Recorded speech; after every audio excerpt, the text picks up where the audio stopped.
So yun, what's up mga koys? For tonight video mga koys, pumikap tayo ng booking mga koys. Ayan mga koys, papakita ko sa inyo mga koys.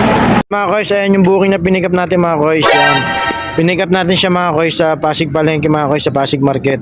Ayan, meron tayong dalawang box. Tapos yung nasa lalim na mga koys, pabigat yan.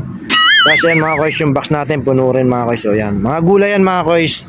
So bali siguro mga ano yan, mga 35 kilos mga koys. Ngayon sabi ko kay client mga koys, ma'am okay na po ba na tayo ma'am kasi mabigat po siya eh. Bukod po sa mabigat ma'am, overload pa po siya ma'am. Sige kuya, magkano ba? Ma'am okay na ba gawin mo ng ano, gawin mo ng 200? Kasi mga koys, ang shipping nito mga koys 110. Tapos yun sabi ni client, ay hindi, cancel ko na lang kuya. Yun mga koys, cancel agad. Huwag kayo iiyak.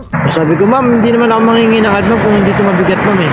Ay hindi kuya, kasi marami ng rider na pick up dyan. Hindi naman nanghingi ng ad. Kasi kuya, ano lang yan, 25 kilos lang yan. Di yun, mga koys, nayaan ko muna. Nagtanong ako doon sa pinagpick-upan ko. Sabi ko, ma'am, excuse me, ma'am, ilang kilo po ba to? Kuya, mga ano yan, 35 yan kuya, 35 kilos. Ganun po ba yun? Tapos kinausap ulit yung client. Sabi ko, ma'am, ano po talaga to, mabigat ma'am kasi 35 kilos po pala to ma'am. Kaya add na lang po tayo ma'am. Ay hindi kuya, cancel na lang.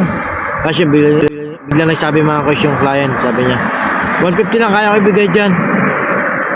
Yun 150 mga koys, 150 tas ang shipping mga koys 110. So bali mag-add lang siya ng 440 pesos mga koys. Kinuha ko na mga koys, kaya sa cancel mga koys, nakakababa na rating siya mga koys eh. Kaya minsan ang hirap kumuha ng booking mga koys. Alam yan ng mga Lalamove rider mga koys, alam nyo yan. Subok yan ng mga Lalamove rider, alam nyo yan mga koys. Yan. Kaya shoutout sa iyo madam, kung sino ka mang client ka, customer ka. Shoutout po sa iyo madam, sana po pagpalain ka pa ni Lord God madam. Yan. Kaya shoutout po sa mga client namin na ganyan po dyan. Yan. Shoutout po sa inyo. Kasi po hindi naman po kami manghingi ng ad kung sakto lang po yung dala namin, kung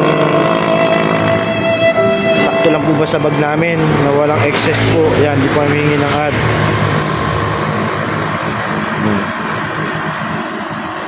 Kaya shoutout sa mga Lalamove rider. Yan, RS always and pray before ride mga guys.